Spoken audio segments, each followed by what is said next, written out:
La souveraineté de Dieu a un impact sur la vie quotidienne en ce sens que nous pouvons avoir confiance en l'œuvre sanctifiante de Dieu en nous. Bien souvent, les chrétiens ont le sentiment que la maturation dans la foi dépend entièrement d'eux, comme si Dieu nous sauvait et s'attendait ensuite à ce que nous fassions le reste. Les chrétiens jouent un rôle dans leur propre maturité. Nous sommes certainement appelés à l'obéissance et ce que nous faisons compte. Cependant, en reconnaissant que Dieu est souverain, nous lui faisons également confiance pour nous amener à la maturité. Galates 3.3, Philippiens 1.6.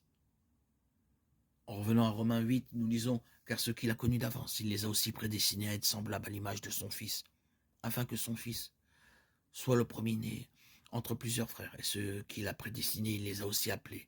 Ceux qu'il a appelés, il les a aussi justifiés. Ceux qu'il a justifiés, il les a aussi glorifiés.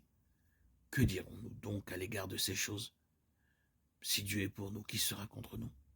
Lui qui n'a pas épargné son propre Fils, mais l'a livré pour nous tous, comment ne nous donnera-t-il pas aussi toute chose avec lui?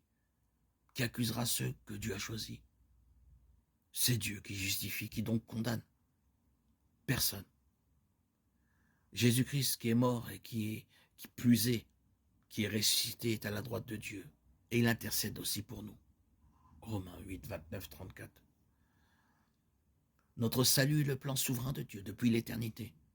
Plutôt que de nous concentrer sur nos propres performances, nous pouvons nous reposer sur le caractère de Dieu et nous concentrer plutôt sur le fait de le connaître réellement.